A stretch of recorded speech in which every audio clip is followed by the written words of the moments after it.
Sobrang close ang magkapatid sa isa't isa na kung saan ay nagdadamayan, nagtutulungan, nagkukwentuhan. Tanong ko lang, Jeff, may mga sandali bang dumating sa punto ng buhay ni Judy Ann Santos na feeling niya ay ang lungkot-lungkot niya, na ang feeling niya, ang sakit-sakit na nararamdaman niya, na nagsumbong siya sa'yo? At bilang kapatid, ano ang ginawa? Meron kaming isang sitwasyon, natanggap ko na nadadalawin niya na lang ako. Kasi I was ready to do that for her. May nanloko sa kanya? Sinaktan siya? Akin na nagsumbong sa akin, driver niya. Dahil ayaw niyang aminin sa akin. Kaya nung narinig ko, Yun yung first time mong makitang nagalit ang kapatid mo. I was already at the door. Siyempre, dala ko yung mga toys ko. Bilang isang kuya, kaya mo bang gawin ang lahat-lahat para sa kapatid mo? Bakit hindi? Handa ka ng pumatay.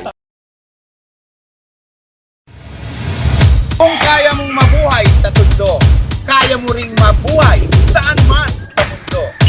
Morley Alinio. Ito ang Tundo. Yes! Magandang hanghali, umaga, kung anumang oras dumarating at napapanood ninyo ang vlog na ito. For the first time, napakaswerte natin Ever. na humarap ito ngayon sa isang vlog. Ayan, please welcome ang friendship natin. Ilang dekada na. Napapaghalata. Oo, diba? Please welcome Jeffrey Santos. Maraming Hello. salamat po for the opportunity to do this vlog with you. At napapayag ko po talaga Ay, salamat siya. naman din po. Nakita kami kay Senator Bong Revilla birthday. Kinausap ko siya. Tapos siningil ko. Eto ang pasok ko sa kanya. Jeff, Morley, sisingilin na kita. Saan? Gagawin na natin yung interview mo. Game! Sa Game! puso. At eto na nga tayo ngayon. Sisimulan na natin. Jeff, kumusta ka na? I'm good. As of now, I just did nag-aapoy na damdamin under ABS. Tapos, I'm right now with GMA 7 for Black Rider. Tapos, we're gonna start Bagman siguro a week from now. Pero more on GMA ka ngayon. Hindi naman. Wala naman kasi akong kontrata eh. So, kung sino yung nangangailangan ng makulong na kontrabida, dun ako. Sa ngayon, GMA needed a character actor who could portray a particular role. So, kami ni Almira Mulak ang nandun. Dito naman sa Bagman, kami naman ni Ines Veneracion. Nagsimula sa pagiging bida. Eto ngayon, mas rumaraket bilang kontrabida. Well said. Well said. When we were doing mga love teams, we would do what? 2-3 movies a year. Ka-love team ko nun, sila Ana Roses, sila Carmina Villaruel, Aiko, Rufa. So, parang doon kami tumatawid. Then I would do what? 2-3 movies a year. Nung nagkontrabida ako, si The Boy Would Call, Jingboy Would Call. Then, hindi pa Senator, Bong Revilla pa lang. We did alias Pogi. So, umikot na ako doon sa mga bida. Ang hindi ko na lang napagkontrabidahan because he passed away agad was FPJ. Pero we were supposed to do a movie na ako ang main kontrabida niya. Sayang. Sayang, But, hey, hindi natuloy. well, Sumikat way back 90s, kinilala bilang matinee idol. Maraming nakasabayan in showbiz. Marami rin siyang naging collab team. Pero tanungin natin, para sa kapakanan ng mga baguhan, mga bagets, paano nga man nagsimula ang isang Jeffrey Santos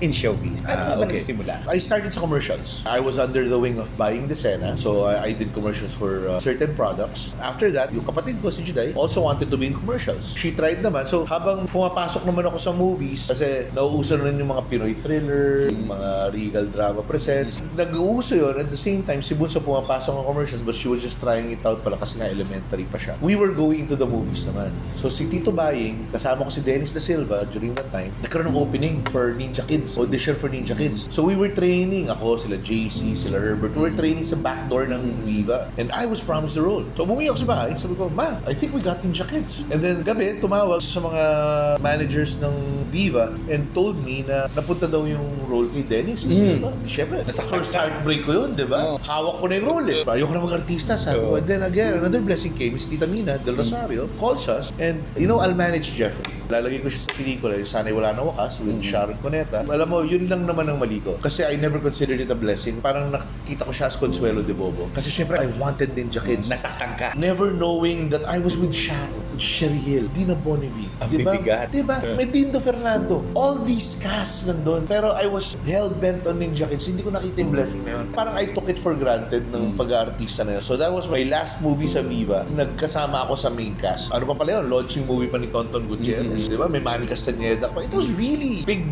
Pero na-deadma mo lang. Kasi nga, bata, ang nawala sa akin, Ninja Kids, nakapa ako mga bata. I never realized how blessed I was. Bless her soul, Tita Mina. She knew what she was doing. So, after that, pahinga ng konti. Tapos, nakilala na ako ni Direk Elwood Perez tsaka nila Ray Maliwanag. Kasi yung kapatid ko was also doing Ula. Batang Gubat under Argel Joseph naman. Yung mga Child 13 na teleseries. Si Juday, I think, did Jezebel. Na siya yung Batang Jezebel. I think yung director noon, napansin na siya. So, napansin siya, pinakalala kay Direk Elwood. And then, ito na. Nagkaroon ng opening sa Regal for Aiko Melendez. Kasi ilalunch yata Regal Baby 4. So, you have Aiko, you have Carmina, you have Rufa. Wala pa Ana Rosas will be there. So, sabi niya, pwede kang ilapit kay Aiko. So, they went to Antipolo, where we lived. And tinanong, ilan taon na si Jeffrey? May kontrata ba siya sa Viva? Turns out, yung 4-year contract ko sa Viva already expired. So, si Ray Maliwanag, sabi ni Direk Elwood, ikaw na mag-manage kay Jeffrey. Tapos, gawin natin siyang katandem ni Aiko Melendez. And after that, we did Underage 2. Director naman, si Direk Mario J. De Los Reyes.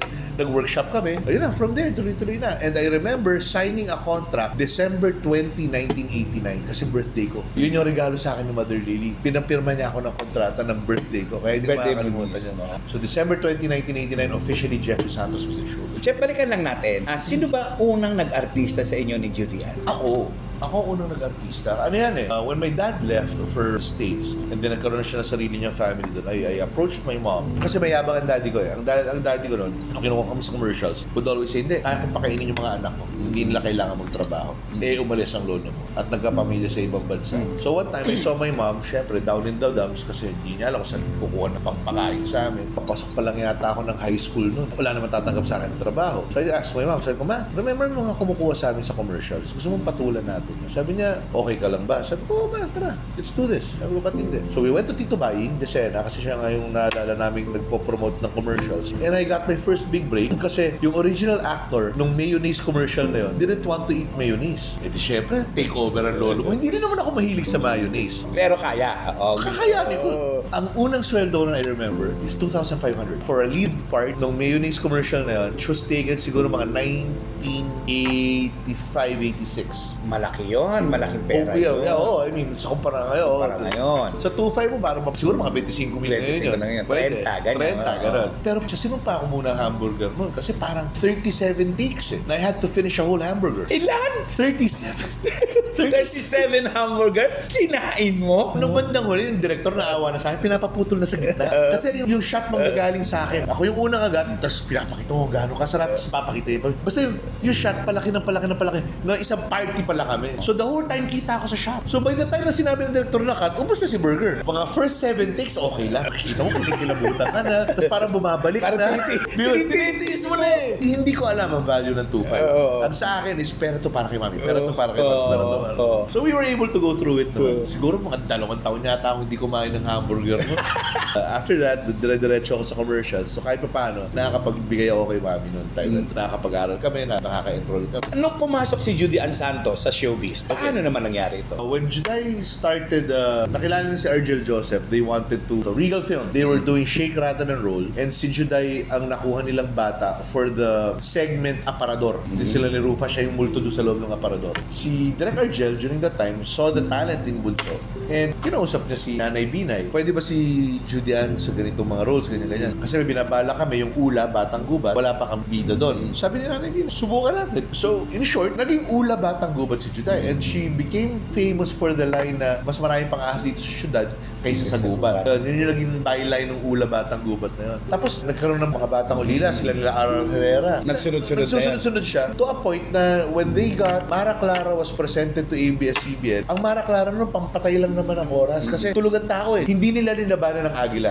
Yun ang alam ko. Kasi Agila at saka Valiente yata ang namamayagpag nun sa Channel 9. They just wanted something that would magdidikit ng program nila but not directly against Valiente or Agila dahil hindi mo na kayang Malakas yun. malakas. Sa Agila ako during that time That's where we started. Tapos siya nagbatang gubat. Tapos nag-Mara Clara. So during Mara Clara, siguro nakaka 3 or 4 years ng Mara Clara, she approaches me, Kuya, That's Entertainment na ako. Leader na ako ng That's nun She goes, Kuya, pwede ba ako mag-That's Entertainment? Sabi ko, lahat ng nasa That's Entertainment gustong magka-show ng katulad ng sa'yo na solo. Why would you want to go to That's Entertainment? So hindi, Kuya, kasi gusto ko lang. So alam ko na, gusto niya yung performance. Nakikita niya kasi camaraderie. Siyempre, nasama-sama ko siya doon. Sa madaling salita, naging Tuesday group siya. Nakakatawa nga niya, pinapahandle ko siya kay Alfie. Nung una, ayaw pa ni Alfie. Ayaw ni Alfie. Sabi ko dito, Alfie, si Juday gusto na mag-artista. Gusto mo bang hawakan? Hindi ako mahawak ng babae. Okay, sabi ko. Okay lang ba ilapit ko siya kay Tita Annabel? Hindi, Tita Annabel, may rufa na yan. Hindi maasikaso. So kanina ko siya ilalapit. Alam ko yung potential ng kapatid ko Tsaka natin pag-usapan. Eto na. During the course of time, namatay yung Erwel Tongko.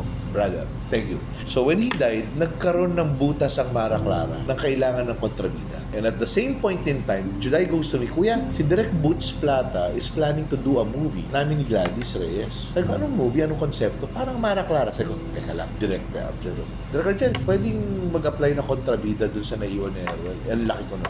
Masyado kang malaki ngayon eh. Pabawas ka siguro namang timbang. Pabawas ako timbang. Report ako sa kanya. Nung natanggap na ako as kontrabida ng Mara Clara, I go kay Bunso. Bunso, go! So when Sana naman came out, na pinagbibidaan nilang dalawa ni Gladys Reyes, they shot to stardom lahat ng artista tumanda. Kasi nagkaroon ng bagong niche. Nagkaroon ng bagong, yung awkward stage na wala kang trabaho. Biglang yun ang hinahanap ng tao pala. At doon nag-boom na. Doon nagkaroon ng Judy Ann Santos. Judy Ann After Mara Clara, doon naselyuhan yung Judy Ann Santos, Gladys Reyes. Isang direktang tanong, bilang kuya para kay Bunso, naramdaman mo bang parang na-overshadow ka niya? O Oo. na-overshadow mo siya? I never get tired people asking me na, si Juday ba't wala? Ay, si Jeffrey, pero paborito ko si Juday. Minsan, nakikipagbiro, di, doon ka pumunta kay Juday. Ba't ka makikipag-picture sa akin? I mean, nakikipagbiroan na lang ako na gano'n. But it flatters me every so often. Kasi narating namin yung gusto namin marating. Oo. Di ba, regardless kung sino ako sa buhay ng kapatid ko pa rin. I never become tired na maging shadow ng kapatid ko. Kasi ibig sabihin, hindi ako mawawala sa tabi niya forever. Totoo naman. Kung paano ko siya babantayan, kung paano ko siya paprotekta, ang problema ko na yun. But I will never leave her side. So okay lang sa akin yun. Ano nararamdaman mo bilang isang kuya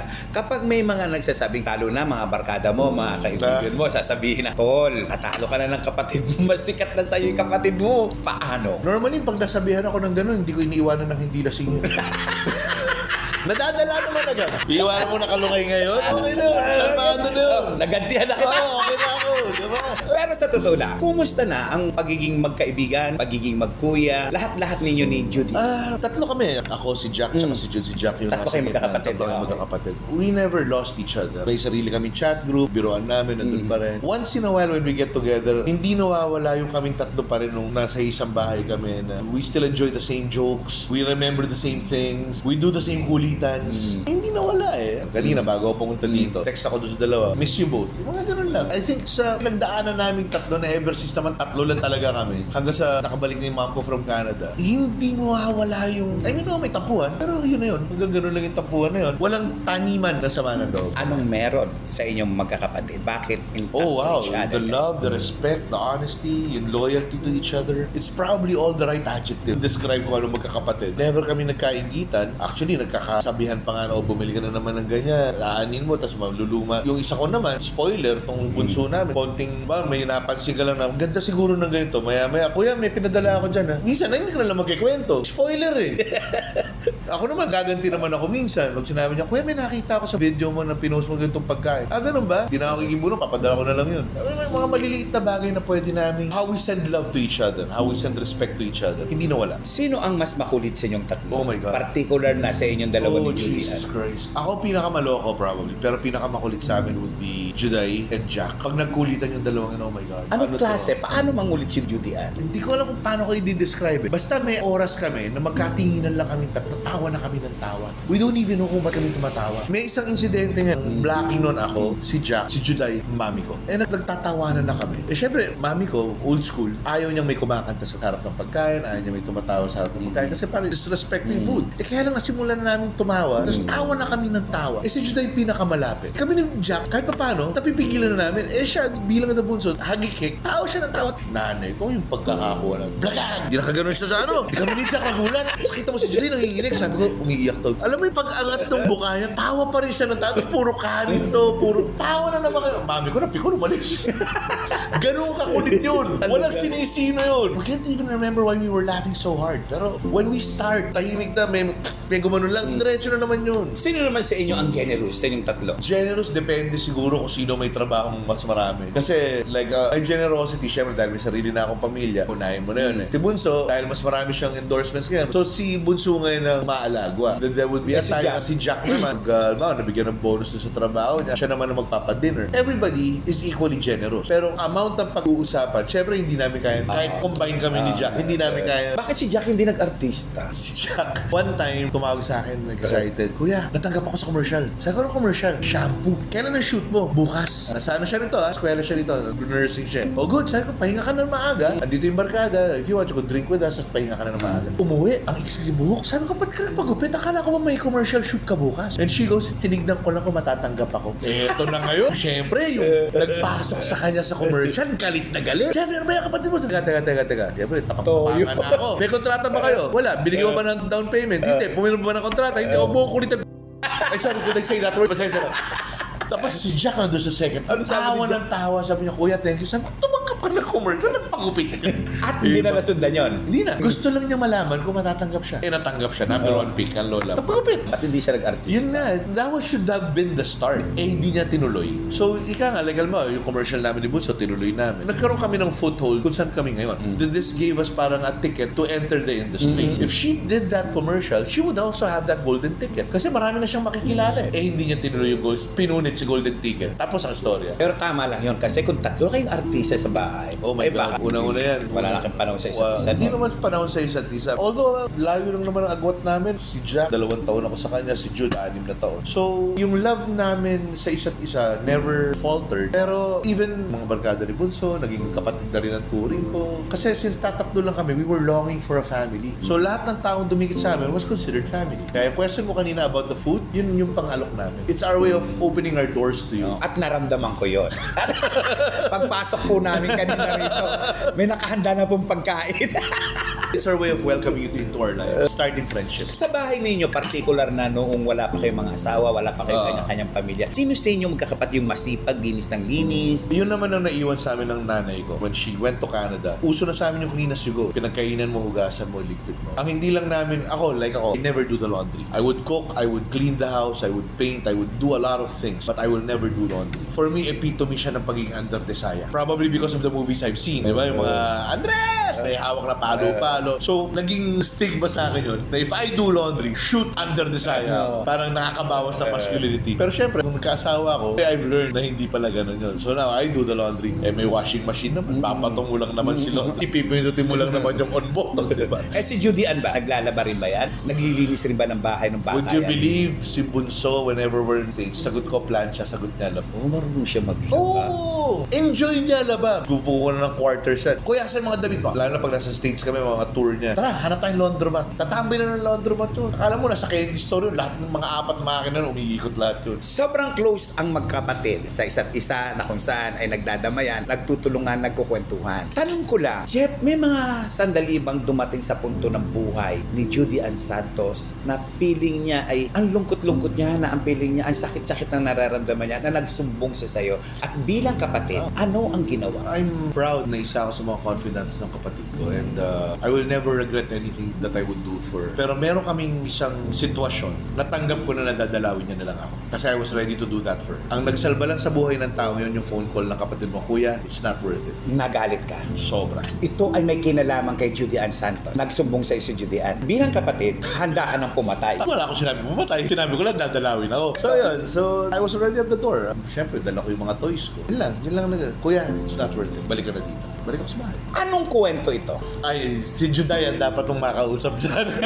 Ito ba may kinalaman sa pag-ibig? Probably, yeah. May nanloko sa kanya? Sinaktan siya? Pwede. Lalaki ito? Hindi natin masasabi. Kasi pag sinabi ko, booking na agad, di ba? Bulong mo lang sa akin. Hindi ko sasabihin. Dali bulong lang sa akin. Okay. Bigla raw akong natigilan. Bigla raw akong napaisip. Oo nga, no? Muntik-muntik ka na. Sa sobrang galit mo. Paano ba magalit ang isang Jeff? Actually, kaya hindi ako nagagalit, hindi ko rin alam. Alam ko lang kapasidad ko. Ang hindi ko alam, kapasidad ko tumigil. Alam ko pag nagsimula ako, tuloy-tuloy. Yun ba yung iniyak ka niya ng husto? Yung ikinagalit niya ng husto? Yun yung first time mong makitang nagalit ang kapatid mo? Hindi siya galit eh, nagsumbong lang. Sumbong Hindi sa'yo. pa nga siya nagsumbong sa akin, na nagsumbong sa akin, driver niya. Dahil ayaw niyang aminin sa akin. Kaya nung narinig ko, At tinawagan ka ni Judy Ann. nung parating sa kanyang papunta na ako. Na alam mo na nagagalit ka. Kaya niya, Kuya, it's not worth it. Bilang isang kuya, kaya mo bang gawin ang lahat-lahat para sa kapatid? Kami na lang eh, bakit hindi? I mean, you will do anything to protect your family. During this time, na ako ang tumatayong kuya, iniwanan na kami ng tatay namin.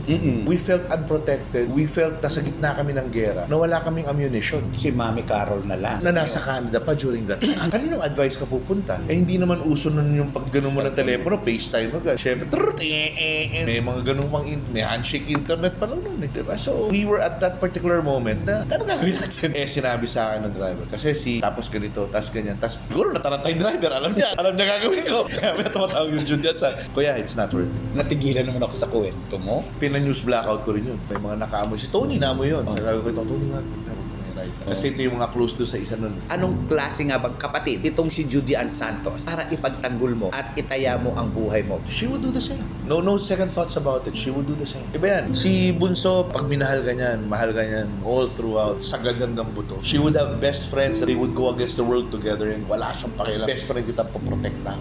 Yun ang Judy Ann Santos. So, hindi mo siya pwedeng suklian ng 5 sa 5 pisong pagmamahal. Oh, ang lalim nun ah. Bongga yun ah. Mahirap ilagay into that kind of leveling. Pero you get it. It's not even actually obligatory. It just comes out. It's there. Kasi yun yung binigay niya nung una eh. So parang pag hindi mo hinigitan o pinantayan, parang ang damot ko naman. Maraming nanligaw kay Judy Ann Santos. Maraming ang iniling. Ilan sa mga iyon o sino sa mga iniling kay Judy Ann Santos ang nakapasta sa'yo? Dalawa lang naman yata. Piolo Pascual. Si Piolo parang never naman ko naramdaman na si PJ really went out of his way para mandigo kay Bunso. Okay. They had a very good tandem. I never felt that PJ was in it na mandigaw. Kasi parang during that time, he was really career-oriented. The reason probably also that their tandem worked was because kaya nilang pakiligin yung tao without even try. Yun yata yung magic nila. Talagang working ano lang eh. Working team lang. Oh, working team lang. We would go out, we would have fun, we would drink together, we would have good memories together, pero ganun lang. Hindi naging deeper than that. Rico yan, during that time, was nagiging close sa kanya. Akala ko manliligaw, and then naging sila ni Claudine. Hindi ko alam kung paano ko i-karakterize ang ligaw per se. Yung kay Wawi de Guzman nga, si Bunso told me na sila ni Wawi. Si Wawi mas nagulat, umamit sa akin si Juday. Naalala ko yun, nasa van kami. Sabi niya, Kuya, may mapakilala ako sa'yo. Takot si Wawi sa likod ng van. Oh, kami na.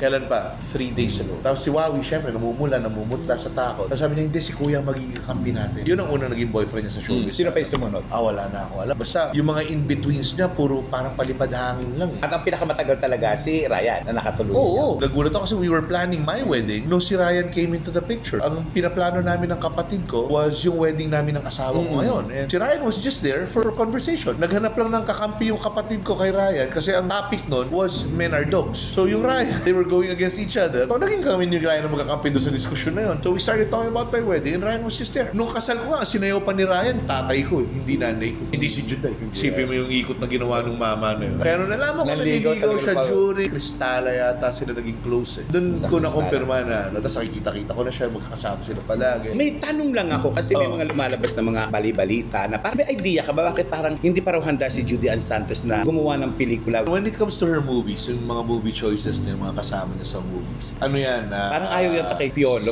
Choice na yun, probably kasi, ngayon talaga kasi natutok siya kay Lucho. Si Lucho kasi is creating a name of for himself sa football. Si Luna naman is her own lady. Would you believe yung ganong kabata, nagluluto ng full Italian meal? Talaga? Oo. Ano to, tinuruan ni Judy Ann? Tinuruan ni Bunso, pero inaalalayo na lang niya. The whole recipe, siya gagawa. So, yung Luna, magaling sa kusina. Mana sa nanay. Tapos yung Johan, yung panganay niya, was also in Lasal, na kailangan din niyang alagaan kasi syempre, nagiging from girl to lady to woman na to eh. So, yung transition nun, she has to guide her talaga na how to be the woman she wants to be without sacrificing dignity. Kung ano man ang decision niya to do movies, it's either role-oriented or time-oriented, but it would never be cast-oriented. It's always time at saka probably yung character na gusto niya. Parang ito, yung Bagman. When she accepted this, ang sabi lang niya, gusto ko meron akong call sa characterization ko. I need to have a hold ng oras ko at saka ng characterization ko. I have 15 days to do Bagman, and ito na yung mga araw na ano ko, kasi ito, show ng anak ko sa ganito, ito, shoot ng anak ko sa ganito. So, hindi na shoot yun.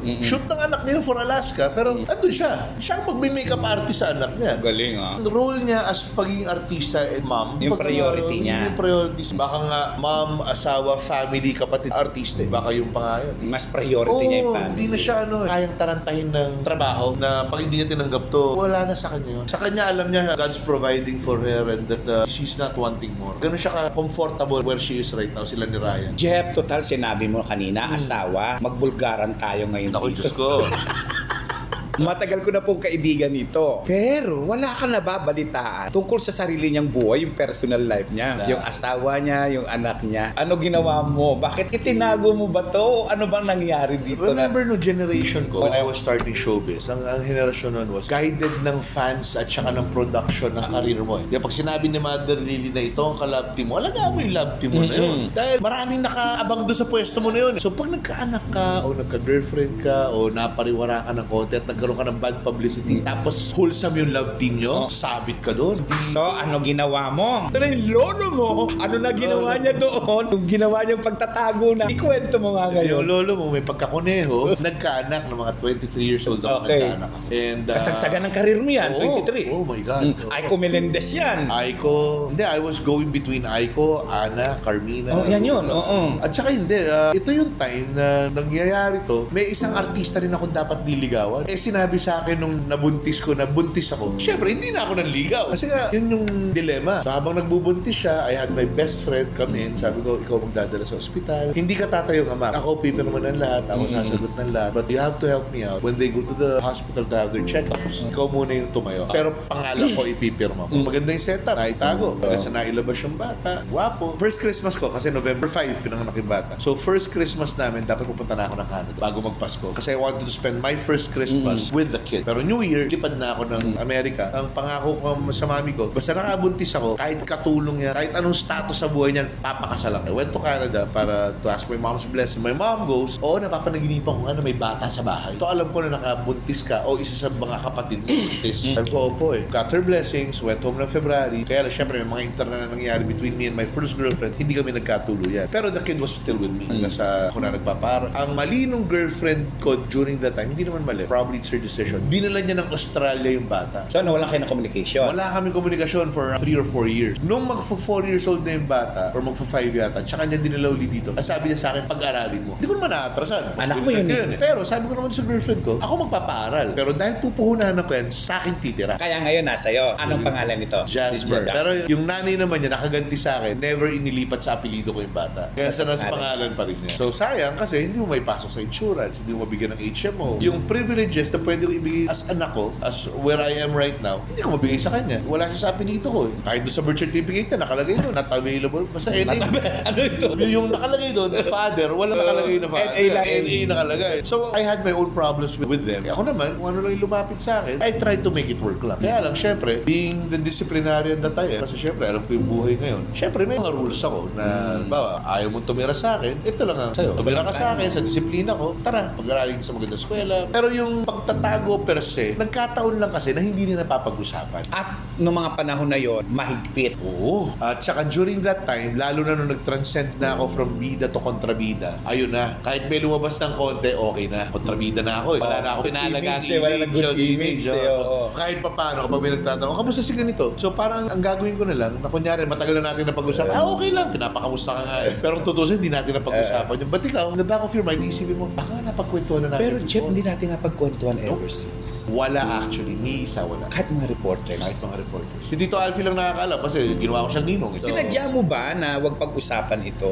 Pati yung pagpapakasal mo kay Ina or pag-aasawa mo, tahimik din Hindi eh. naman. Yung kasal namin ni Ina actually was ginawa pa namin sa Carabana. We had 800 visitors yata. Wala kaming itinago. Pero syempre, dahil nga hindi naman napapag-usapan. I mean, I'm not as popular as my sister na lahat ng gagawin ko mapapansin agad. Pero pag hindi mo naman ako tinanong, hindi naman ako magkikwento. Syempre, I will pick off where we left off. Napag-usapan natin dati tungkol sa pag-aartista. Doon natin simulan ulit. Eh, kumusta ka na bilang isang tatay? Bilang isang tatay, I never realized how much I'd enjoy it. Kasi syempre, I was binata for the longest time. Ang sarap ng pagiging buhay binata ko during that time na walang camera phone. Tapos may pera ka, career ka, may sarili kang bahay, may sarili kang kotse, may kapatid kang sikat. O wala ka halos pinoprotektahan eh. Gusto mong uminom, gusto mong umuwi ng umaga, wala eh. Tapos nagkaanak ako na 23 years old ako. Isip ko, hindi ko na kailangan mag-asawa, may anak na ako eh. Yun ang nasa utak ko, magkakalat na ng lahi ko. Came to a point, siguro mga 28 or 29 na ako. I met a really good friend from way back. Parang hindi naman changed everything, pero nagbigay ng bagong window sa utak ko na simple lang tanong niya sa akin, so who are you gonna grow old with? O nga no.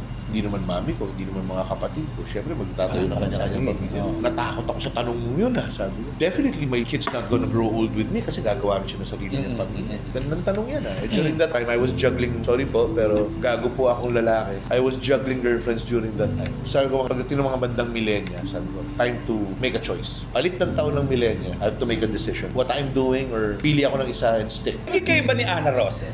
Oo, naging kami. Pero short-lived kasi nag-diva na siya after that. Well, it transcended a more deeper relationship, boyfriend, girlfriend. And being young, ano naman malay mo sa pagiging boyfriend, kayo ni girlfriend? Aiko, naging kayo ba? Wala kami ni Aiko. Aiko was a really, really good friend. We were doing so many movies together. Ang mali ko kasi kay Aiko, every time na manliligaw ko sa kanya, may nanliligaw ng iba. Nabarkada ko. Kakausapin mo, syempre, Aiko, paano papakiramdaman mo na? Saan mo dadalhin yung working team ninyo? Biglang makita mo, Romnick Sarmeta, na mga barkada mo lahat, di ba? Si Carmina ba? Naligawan mo? Si Carmina, was Zoren's choice. Naalala ko yan, ako, si Zoren, si Aljon, would go to Carmina's house dahil si Zoren, nanliligaw kay Mina. And we were there para kausapin yung mga sisters ni Carmina.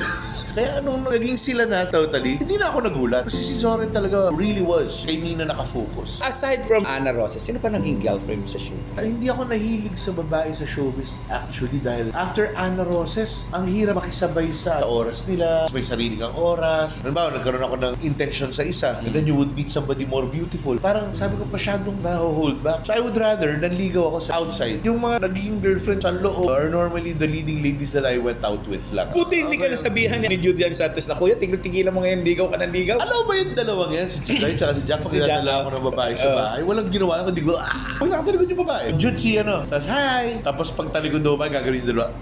Ano ibig sabihin nun? Nasusuka sila. Pero pag harap ng babae, nakangiti yun. Pero wala naman sa kanila yun. Wala sa kanila, biroan namin Biroan niyo kasi yun, oo. Alam ko na yun, walang gagawin niyo kung di ko muna nila. Swerte siya siyempre pa sa kanyang buhay may asawa. Okay, ano yan?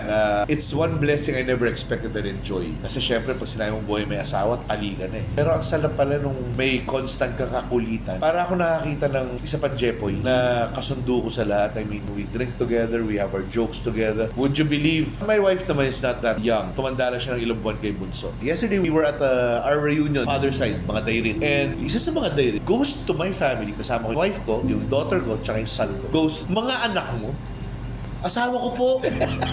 Diba? Pumunta ako sa reunion, may asawa ako, 2 anak. Uuwi ako single parent, may 3 anak. Ano ba yun? Pero ang misis mo ay napakaganda ng boses. Actually, itong pinag-i-interviewan natin yan is one of her gig places. She sings here every Fridays or kung kailan gusto ni David, yung may-ari. And she used to be a singer. She used to sing for Big Thing. Tapos, her manager then was si Randy Santiago, kaya Tito Randy niya yan. And yung dad naman niya is the guitarist of Boji's Love Gravity. Yung Sana Dalawa Puso Ko, daddy niya gumawa ng gitara. So, yung family nila talaga is a family of musicians. Normally, we would go there sa isang bahay nila, sa patriarchal home nila sa may consular. Every New Year, magsiset up lang sila ng band doon. Yun na yun, yung bukas ng likod ng pick-up ko, doon ako yung banda na yun. Sino gusto kumanta, yun na yung pinakaingay nila pag New Year, nagja-jam sila. Pero every Friday nandito si... Ano pa misis mo ulit? Ina. Every Friday nandito Every sila Friday sa Beer Belly. Dito sa may Scout. This is Scout Ralios, Ralios, Corner saka- Scout Padrin yan. Maayos, masarap ang pagkain, malamig ang beer. Ako naman, bigyan mo ako ng masarap na pagkain tsaka malamig na beer, Okay ka na, ako. no? Jeff, tanong ko lang, balikan natin ang karir mo. Sige. Nagsimula ka bilang isang ate ni Idol. Tapos, nag-action ka at ngayon kontrabida ka. Bakit mas pinili mo ang maging kontrabida? Dahil sa anong dahilan? Nung una kasi, naging career move lang siya for me kasi magbibida kapatid ko eh. So I felt na I had to give way. Hindi kami pwedeng magbida eh. I mean, we can grow together in the same tree but probably from different branches na. Kasi during the time na magbibida siya, mataas pa rin yung pagiging bida ko eh. I was still getting roles as bida. I mean, marami akong pinagbibidahan din and I felt na parang my sister deserved the break. Hindi naman humility. Walang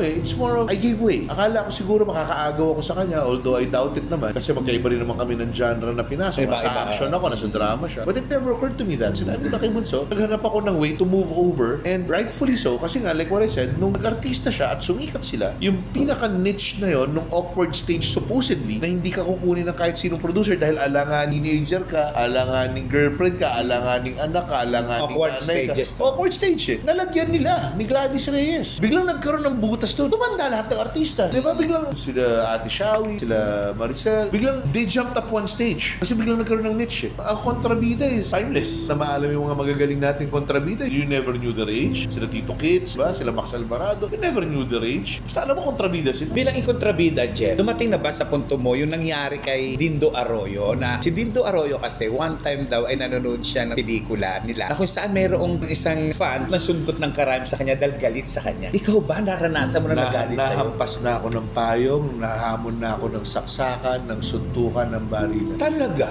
Ang nakakatuwa lang, kapwa fans mo rin na magtatanggol sa'yo. Kaya ba, nagiinuman tayo dito. From the other table tatayo, yung tapang-tapang mo sa pelikula, gusto mo, somebody else would come in, instead patulan mo siya. Ano ka ba? Arte-arte lang yun. Lasing ka na mo. It's flattering that they recognize you for what you did. So sa akin, dahil nakumbinsi kita, okay ako. Greatest accolade ko, napaniwala kita eh. Ang mas nakaka-humble is somebody else will defend you. Na alam na ginagawa mo lang yung trabaho mo. Anong role ang nagampanan mo na masasabi mo napaka-worst, napaka-tapang, napaka-salbahe na ikaw mismo natakot sa sarili mo? Ito, when I did Alias Pogi for Bob, nung Alias Pogi ang pagbabalik, tinanong lang niya ako, anong nasa utak mo, anong balak mo? So I went to our director, sabi ko, gaano kasama mo gusto tong taong to? Sabi niya, ito yung taong mismong ikaw dapat kasuklaman mo. Sabi ko, okay. So, sinimulan ko sa ganun na nakayakap ako sa yung ganito, dahil kontrabida ako. Pag iniwanan kita, may granada ka sa loob. Tapos alis na ako. Na harapan, sinasaksak kita. I mean, wala akong pakialam, talsikan ako ng dugo. That's what I want to show kasi, yung brutality ng tao, yung kapasidad for violence. Once kasi ng isang tao tumawid sa moral values niya, hindi mo na kayang bigyan ng limitasyon kung anong nasa isip niya. Kasi that would depend sa environment, kung nasan kayo, kung anong kaya niyang damputin, kung anong kapasidad niyang gamitin yung nadamput niyo yun. So it's all those factors coming in. Once natawid mo na yung moral line na yun, at wala ka ng konsensya, as an actor naman, saan ko pa kayang dalhin yun? So I try to think out of the box na yung mga ginagawa ngayon sa mga pelikula, yung mga sinasaksak sa ngalang-ngala, tagal na namin ginagawa yun. Kasi it's something drastic na hindi mo maiisip gawin eh. Pero ang talent fee,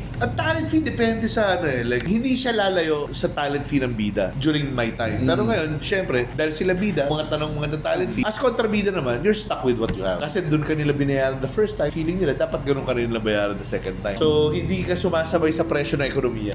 hindi kagaya sa... Hindi kagaya sa mga bida, kada bagong kontrata nila, protektado sila. Kaming mga kontrabida, unless, right now, I'm being managed by Powerhouse, I have good people behind my shoulder. Kahit pa paano, naisasabay na nila ako doon. Pero during the time na wala akong manager, Iwan ka. lahat sila nasa 70,000 na, ikaw, stuck ka sa mga 40-30 eh. Pero mas marami ang kinikita ng mga kontrabida doon. Maraming pelikula. Hindi. Ngayon, medyo mas konti ang kontrabida dahil wala nang gumagawa halos sa pelikula. Dati, we were number 2 sa Asia. We would do around 400 films. Number 1 ng India na gumagawa ng 4,000 films. Bollywood nila. So, during our time, kami nila Zoren, nila Aljon, ang pelikula was there. Tanggap ka lang ng tanggap. Kakatanggap mo pa lang nito, may tumatawag naman yung producer sa'yo. Chef, hindi kami sinipot ng ganito. Pwede ka bumabiyahin ng Tanay. Pinapatawag ka ng Tatay Jet mo. So, yung mga director kasi, tatay-tatayan mo na eh. There are some roles na pinagkakatiwala nila lang sa'yo. So, pag tumawag yung tatay mo na yun, punta ka. Tatay Jet Espiritu, Tatay Kakabalagtas, Tatay Jun Posadas. So, itong mga to, hindi mo na matanggihan itong mga to eh. Tatay-tatayan mo na eh. Wala kang pelikula. Nagtiwala sila sa talento mo. Binigyan ka ng break. Kaya kahit paano nakilala ka. Ika nga, sinusoli mo yung utang na loob sa kanila. Para sa'yo, ano ba ang utang na loob? Sa akin, ang utang na loob is wala. Never ending sa akin ang utang na loob eh. You do me a good turn, we're friends forever. Unless you stab me behind the back or,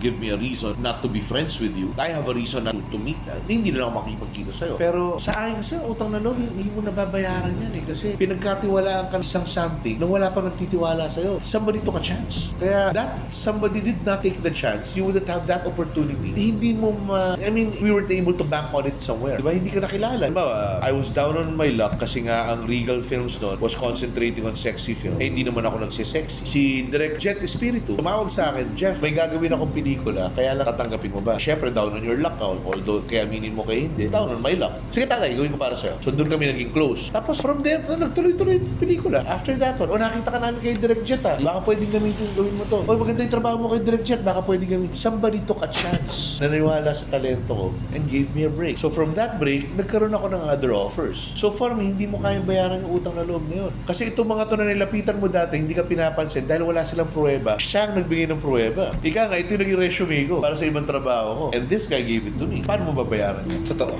Diba? Oo. Ang hirap talikuran ng isang taong nagtiwala sa'yo where nobody else would trust you in the first place. Ang hirap paniwalaan, magtiwala sa isang taong nagbigay ng tiwala sa'yo. Ikaw ba, Jeff? Paano ka nagtitiwala sa isang tao? Dumating din ba sa punto ng buhay mo na nagtiwala ka pero niloko ka? Alam mo, sa akin kasi Morley, when we see each other, I give you 100%.